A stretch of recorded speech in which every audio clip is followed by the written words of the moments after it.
그때 이제 장소 인원 조직은 전체를 윤영이가 맡아 하기로 결론을 했다. 1985년 5월 7일 날 중앙동 화곡반점에서 모임을 가졌다.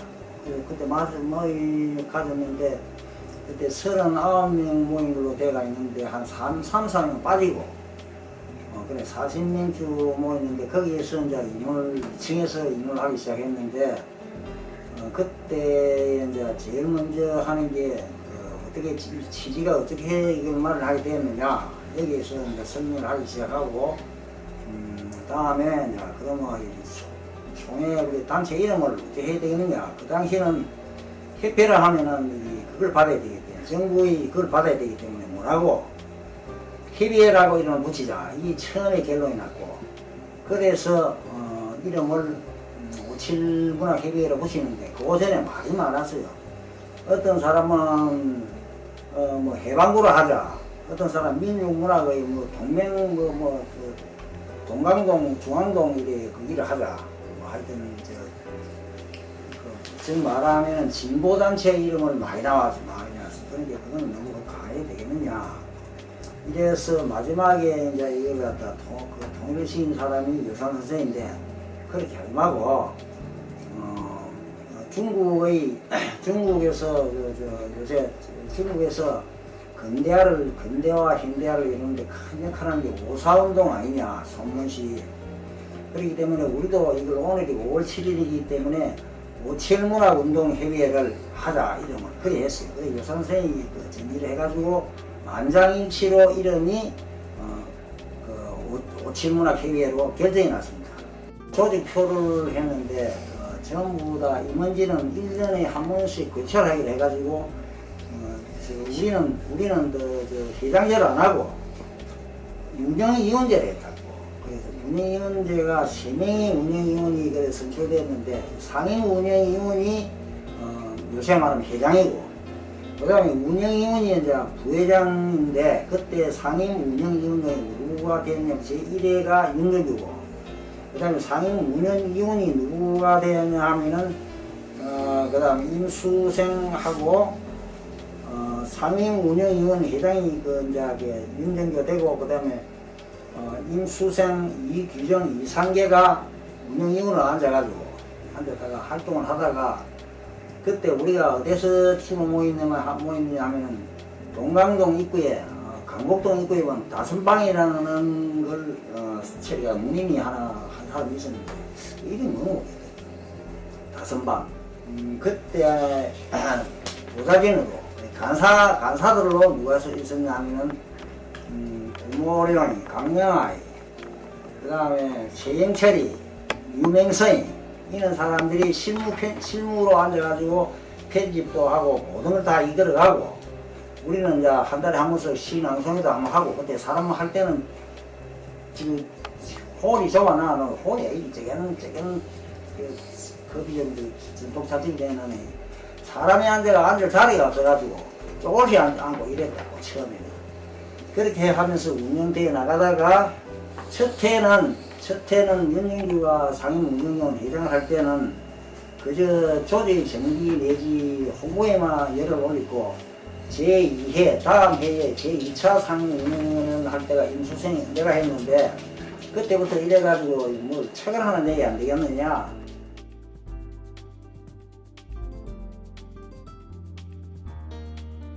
한창 데모하고 그런 시절에는 혹시나 집에 도청됐을 수도 있으니까 그럼 얘기하지 마라 해도 우리 어머니는 막 견디는 기라에 그런 게 그래갖고 네 그런 말씀하시고 그리고 문화상 받을 때도 이제 문화상 그거를 이제 못 주겠다 이랬는가 그때도 그렇게 사퇴를 해라 했겠네. 그래 이제 스님께서는 사퇴를 내가 그 시에서 내를 준 것도 아니고 내가 상을 달래서 결정한 것도 아니고 문협에서 내를 준다 해서 받아야 되는데 뭐 때문에 내가 사퇴를 하느냐 나 정부에는 사퇴를 안 하겠다 이래갖고 고집을 많이 피웠거든요. 회사에 이렇게 있으면은 그 막 방첩대 이런 데서 와가지고 물을 써라 했답니다. 절대로 나는 못 썼어. 이제 쓰면은 이제 자기가 인정하는 것밖에 안 되니까 그렇게 나는 못 쓰겠다. 그러니까 막 지독한 인간이라고 그러고 이랬다는데 그래 여사 선생님 주소하고 신문사 사장님 주소하고 이렇게 몇명 전화번호를 저에게 이렇게 주더라고요. 주면서 혹시나 내가 소식이 없으면은 빨리 이분들한테 연락하라 이러시면서 전화번호를 몇 개 주더라고. 제가 겁이 나니까 혹시나 소식이 없으면은 내가 어디로 갔는지 그건 알아야 된다니까. 아직 그때만 해도 우리 아이들 아직 다 어리고 이제 뭐 한참 살아야 되는데 그래서 따라다녔다니까. 어디서 만나자면은 그 사람은 잘 모르지. 그래가 멀찌가 함께 앉아가지고 지켜보고 있으니까 그럼 무슨 이야기인지 모르지만 이야기를 하고 그래 나왔거든요. 왔는데 내가 이렇게 보면은 그 황형사를 하더라고요. 그리고 그분이 항상 여름에 이렇게 옷을 이렇게 더우니까 양복 이렇게 걸쳐가지고 우리 동네를 다니시. 그때 내가 거기 안 갔으면 그분이 누군지 몰랐을 텐데 거기 갔기 때문에 아는 거라 예. 그러고 진짜로 그때는 좀 많이 힘들었어요. 가정적인 편입니다. 굉장히 가정적입니다.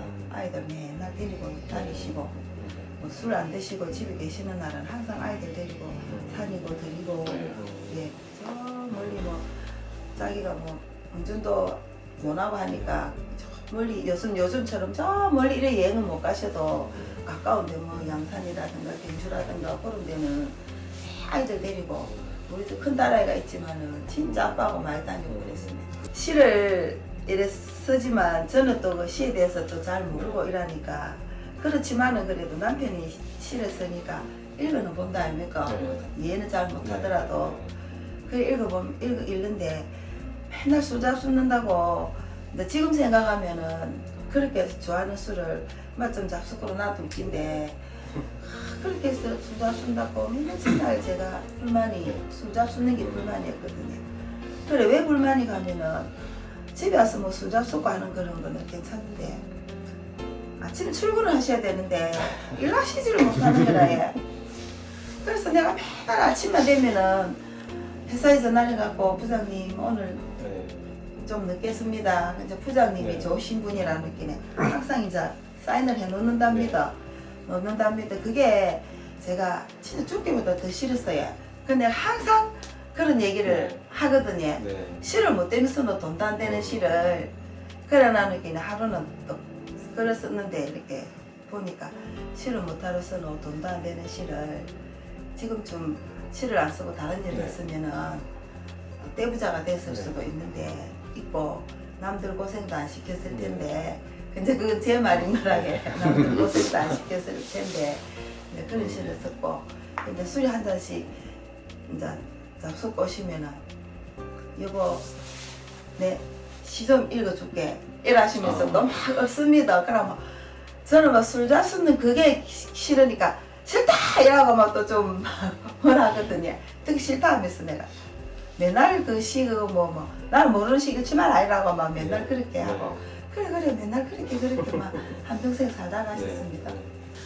평소 때 여러 후배들이고 선배님들한테 베풀지를 못하고 마셔가지고 항상 제가 미안합니다. 오랫동안 기억해 주시는 게 그게 제일 고마움입니다. 먼저 기억나는 분이 바로 임수생 시인입니다. 그때 임수생 시인은 택시 조합에 근무하고 계셨는데 제 인상으로는 굉장히 순수하게 보였고 위에 까만 정장을 입고 만나가지고 하는 이야기를 했었는데 그 후에 그 당시에는 부산 시인들이 합해가지고 한 28명이 됐어요. 28명이 굉장히 사이가 좋아가지고 거의 몇 달에 한 번씩 에덴공원으로 놀러를 많이 갔습니다. 그때 에덴공원에 유치한 시기도 있었고 그래서 겸사겸사 해가지고 많이 놀러 갔는데 그래서 거기서 그때는 거의 술을 마시면 많지 대취해가지고 흥이 굉장히 겨워서 나오고 했습니다. 그때 자주 수생하고 어디고 그리고 제가 기억에 남는 수생에 대한 그 시와 그 인간에 대해서는 제가 볼 때는 그 시, 모든 시에서 그 아버지에 대한 그리움을 느낄 수가 있는 것 같아요. 그 조선일보 그 신춘문예 당선된 임진강 딸기, 그리고 4.19 혁명이라든지 그 전반적인 대대한 고찰을 시로서 써낸 그 깨꽃, 그 진한 빛깔의 철학, 이 시 속에서도 보면 주로 그 빨간색, 붉은색이 굉장히 강조가 되는데 그걸 얼핏 잘못 이해하면 어떤 좌익하고 관계가 되지 않느냐 그런 느낌을 가질 수 있지만 저는 그걸 그렇게 보지 않고 굉장히 그 어떤 열정적으로 그 일종의 레지스탕스 그 저항 정신을 가지고 있지 않나 그런 생각합니다. 우리가 말하는 그 혁명이나 쿠데타도 저는 두 가지가 있다고 보거든요. 하나는 자기 욕심을 위해서 하는 혁명이 있고 하나는 국민을 위해서 전체적인 평화를 위해서 하는 혁명이 있는데 그 수생이 써놓은 그 시들이나 전편적으로 흐르는 그 혁명 정신은 어떤 평화를 위한 미래를 위한 그런데 시에 어떻게 보면 미국에 대한 이야기도 나오고 부정부패에 대한 이야기도 나오고 하지만 그게 그 강도가 아무리 높다 하더라도 그것이 어떤 파괴나 무질서를 위한 어떤 글이 아니라 진정한 평화 그런 걸 위한 글이 아닐까 이런 생각이 듭니다. 그래서 우리가 지하철에 뭐 스크린도어 그 보면 산마루라는 시가 적혀 있는 거 볼 수가 있는데 그런 것도 보면 그런 데 대해서는 조금 전에 말씀했던 그 시절에 대한 그 이미지가 더 높고 굉장히 동심이 젖은 뭐랄까 순수한 마음들이 파도치는 걸 알 수가 있습니다. 에피소드 같은 것도 많은데 그 한 번은 그 정순영 시인 동명대학교 총장하신 정순영 시인하고 여러 명이 모여서 노래방에서 이제 놀다가 좀 술에 취한 그 김순영 시인을 제가 모시고 택시로 모셔다 드리려고 가고 있는데 그 수생은 그 술을 좀 들면 신라가야 하는 그 가야 그 노래를 잘 부릅니다. 그걸 노래를 부르면서 뒤에서 발을 굴리고 이러니까 그 앞에 기사가 굉장히 기분이 언짢아가지고 차를 세우고 내리라고 그런 적이 있는데 그걸 제가 대신 사과를 하고 그 부산대학교 근처까지 모셔다 드리고 그래 온 적도 있고 또 서울에서 감태준 시인이 현대문학 그 편집장하는 감태준 시인이 언젠가 내려와서 부산서 도대체 시를 누가 제일 잘 쓰나 하고 물었을 때 김수영 시인이 딱 그 물음이 떨어지자마자 내 아이가 하면서 바로 그런 대답을 한 적이 있습니다. 그래서 저는 우문에다가 참 현답이다. 참 어리석은 질문에 참 그 슬기로운 그런 답을 했다 이렇게 생각했습니다. 그런데 그걸 봐도 수생은 언제든지 자기가 어떤 최고라는 자기가 시를 제일 잘 쓴다는 그런 정신을 늘 가지고 있었지 않나 이런 생각이 듭니다. 지금 꼭 그 소원이라고 할 수 있는 건 수생이 살아와서 한번 다시 강나루에서 밤새도록 술 하나 마시면서 아버지 이야기도 하고 낙동강 이야기도 하고 빨간 그 깨꽃 이야기도 하고 임진강 딸기 이야기도 다시 해봤으면 하는 그런 마음. 임수생 선생님의 시가 좀 사실 쉽게 읽힙니다. 쉽게 읽히고 그 다음에 과격한 어조가 많지요. 근데 요즘 그 시인들의 시세계하고는 말이 다릅니다. 근데 어떤 이제 학자들은 그런 이제 측면에서 선생님의 작품을 조금 깎아내리거나 비판을 하시는 분들이 계신데 저는 다르게 생각을 합니다. 간략하게 자신의 철학을 시로서 이렇게 간명하게 밝힐 수 있는 시인이 정말 그 용기가 있는 시인이고, 또 다른 분들의 눈치를 보지 않고 자신만의 철학과 소신을 가지고 시를 쓴다는 것 자체가 상당한 그 용기와 힘을 필요로 하는 이제 부분인데, 임생쌤이 그런 철학과 정신으로 시를 쓰셨다는, 끝까지 쓰셨다는 그런 측면에서는 상당히 평가를 받아야 할 부분이라고 생각을 합니다. 그리고 저는 임생쌤이 59년도에 등단을 하셨기 때문에 저는 까마득한 후배가 되는데, 뵌지는 2009년 무렵에 처음 뵀습니다. 말로만 듣던 임생쌤을 처음 뵀는데, 문학식 시상식 자리 뒤풀이에서 인사를 처음 드렸습니다. 제가 인사를 조금 제 생미 보시기에 조금 뭐 시원찮았는지 좀 호되게 신고식을 그날 하게 됐거든요. 그래가지고 그날 테이블에 있던 모든 분들한테 제가 일어나가지고 마치 군대에서 신고식을 하듯이 한 분 한 분께 그렇게 인사를 올리니까 그제서야 스님이 좀 흡족한 표정을 지으시던 그런 때가 기억이 납니다. 그리고 예전에 어떤 잡지에서 스님을 조명하는 그런 이제 꼭지가 있었는데 제가 취재를 한 적이 있었습니다. 그때 스님을 찾아뵙고 그때 류명선 시인하고 세 명이서 이제 주점을 전전하면서 마지막에 갔던 데가 그 맥주집이었습니다. 근데 그 집이 스님이 처음 가셨던 그런 식당이었던 모양입니다. 그래서 제가 그 책 취재를 마치고 책이 나오고 난 다음에 선생님이 조금 이제 그 글을 읽고 마음에 들어 하셨던 모양입니다. 그래가지고 제가 저를 다시 밤 9시가 넘은 시각에 불러가지고 예전에 그 같이 마셨던 맥주집이 어디냐고 물어보시더라고요. 그래가지고 또 당장 나와라 해가지고 밤 9시가 넘은 시각에 그 주점에 갔습니다. 갔는데 그전에 전작이 좀 계셨던 모양입니다. 그래가지고 술을 좀 많이 드셨는데 고개를 숙이고 계시더라고요. 근데 보니까 주무시고 있었습니다. 제가 인사를 드리니까 또 자세를 꼿꼿하게 정자세로 해가지고 오랫동안 자신이 살아오신 그런 이제 말씀들을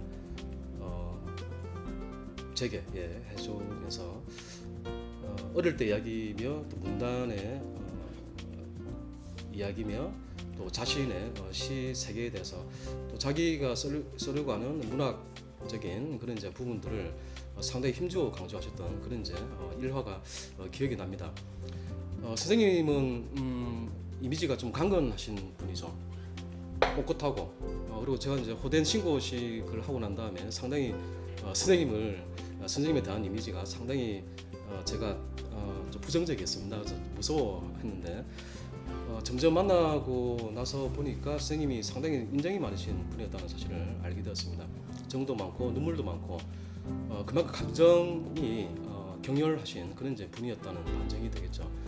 임생쌤의 작품이 사실 이제 그 과작입니다. 그래서 등단한 지가 50년이 훨씬 넘었는데도 시집이 몇 권 되지 않습니다. 10권이 채 못 되는 걸로 알고 있습니다.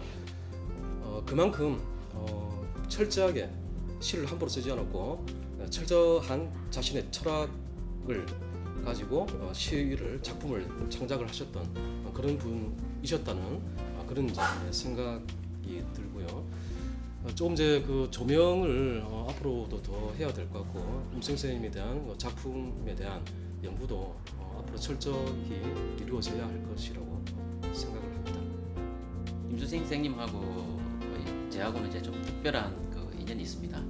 그 2000년도 초반에 부산의 그 문예지에 그 등단을 하면서 그 등단할 때에 심사위원으로 이렇게 보셨던 선생님이십니다. 그리고 또 그 등단하면서 신인상 수상 시집을 발간하면서 그때 그 출판 기념회 때 선생님 오셔서 또 축하 말씀도 해주시고 해서 제 개인적으로는 그 문단에 그 발을 디딜 때에 어떻게 보면 아버지와도 같은 어른과도 같은 그런 역할을 해주셨습니다. 처음 뵀을 때 그 모습은 키도 크시고 머리도 이렇게 하얗게 이렇게 하셔서 상당히 좀 이렇게 좀 무섭게도 보였지만 또 한편으로는 늘 이렇게 이제 선생님께서 이야기해 주신 것이 항상 그 시인은 역사와 민중을 이야기해야 된다. 그렇지 않은 시인은 가짜 시인이라는 이야기를 좀 많이 하셨거든요. 그래서 항상 그 정의와 진실 편에 서서 시대의 어떤 그런 고민과 시대의 어떤 그런 문제점들을 시로서 이렇게 저항하는 그런 문학으로서의 어떤 그런 모습을 보여야 된다는 이야기를 늘 하셨습니다. 선생님의 그런 이야기를 들으면서 저도 이렇게 시를 쓰는데 상당히 좀 많이 도움이 되었었고 또 특히 또 유명 선생님을 통해 가지고도 선생님을 뵐 기회가 상당히 좀 많았었습니다. 또 마침 또 제가 그 2000년도 중반에 그 부산시인협회 그 사무차장을 맡으면서 선생님과에 대한 그 기억도 좀 있습니다. 여름 그 시인학교 갔을 땐가요? 그 하동인데 그날 이제 아주 밤늦게까지 이렇게 시인들이 이렇게 술을 드시고 임 선생님이 갑자기 이렇게 일어서시더만은 저를 부르시더라고요. 그래서 김시인 하면서 시계가 그때 한 새벽 1시쯤 됐을 텐데 택시를 부르라 이렇게 이야기하더라고요. 그래서 이 새벽에 무슨 택시입니까 하니까 선생님께서 평양 가셔야 된다고. 그래서 이렇게 평양 가야 된다면서 택시를 이렇게 부르시라고 이렇게 부르라고 이렇게 이야기를 하시더라고요. 그래서 깜짝 놀랐지만 이제 그게 이제 선생님의 어떤 그런 이렇게 살아온 어떤 그런 삶의 모습과 또 어떤 시의 어떤 그 내력을 보면 충분히 이해가 될 수 있고 선생님의 시편들을 보면 늘 그 시에는 보면 항상 그 밑에 언제 시를 적었다는 날짜가 늘 이렇게 기록되어 있습니다. 어떻게 보면 그것이 그 선생님의 어떤 시와 삶이 늘 하나였고 또 시대에 대한 어떤 그런 절박함이 아마 그런 이제 어떤 그 시적인 어떤 그런 모습을 이렇게 담아낸 것 같습니다. 혹자들은 그 선생님의 시가 이렇게 시적인 뭐 미학적 완성도가 뭐 이렇게 떨어진다는 그런 이야기도 많이 하던데 저는 그렇게 생각하지 않고요. 어떻게 보면 선생님이 이렇게 현실을 살아왔던 그런 모습과 그 시대에 대한 어떤 그런 그 대응하는 그 절실함과 절박함이 어떻게 보면 그러한 시의 형식을 만들어내지 않았나 그런 생각이 듭니다. 그 전에 한 게 또 뭐냐 유산 선생하고 임정규 그 국무위원회 재정처리 강영아이 이 주도를 해가지고 주도 실무를 해가지고 토박이 동보서적 그 움직여서 토박이 1집을 냈는데 1집은 아무 말이 없었고 2집을 냈을 때 이게 문제가 생겼다고 문제가 생겨 폐간되었다고 왜냐하면 그 작품이 나중에 이제 처음에는 밝혀졌는데 나중에는 어떻게 폐간되느냐 노동 문제를 많이 다뤘다는 거. 그 다음에 뭐냐면 시가 너무 볼초간 시가 한 2편 들어가 있다는 거. 그래가 사실 뭐 내일이면 전화를 받기는 받지만 큰 내가 기자이기 때문에 큰 그건 없었고 그거는 여담으로 이야기하고 아마 그 기록도 어디에 대가 있을 겁니다. 부산민족문학인 협의회가 또 생겼다. 그때가 또 제1회가 또 윤종규가 또 회장이다. 그때 한기 문학가 현실 여기 3집으로 알고 있는데 우리가 기록을 보면 윤정규 어디 건너서는 보면 4집까지 나왔다 하는데 4집에 대해서는 어떤 게 4집이냐 여러 가지 그게 있는 모양이야.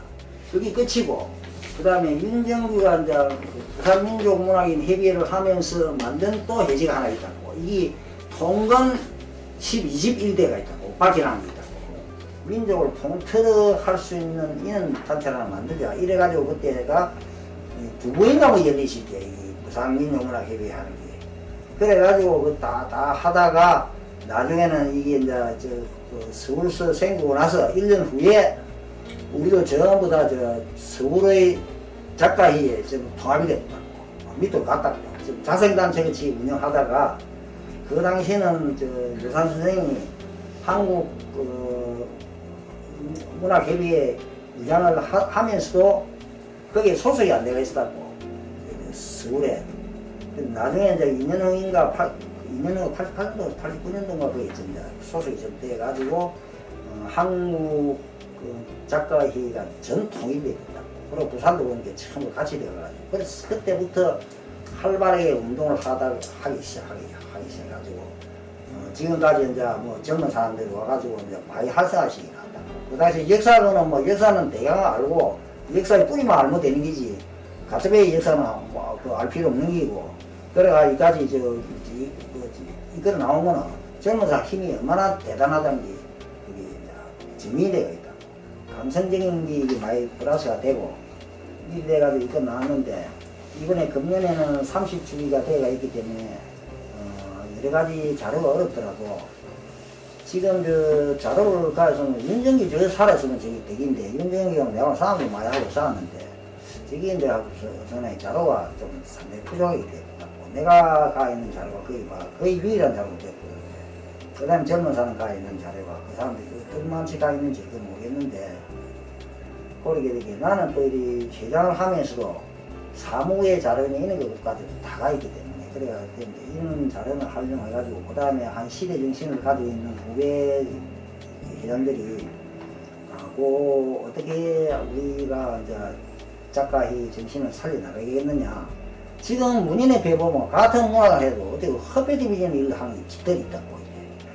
그러니까 이런 걸 초월해가지고 작가들이 서로 뭉치해가지고 너무 화합적인 차원에서 행사를 했으면 좋겠는데 특히 작가회에서는 지금 30주년이 돌아와 있기 때문에 여기에서 신경을 써가지고 책을 내는 걸로 지금 알고 있는데 거기에 신경을 써가지고 하나의 정립을 시키기 위해서는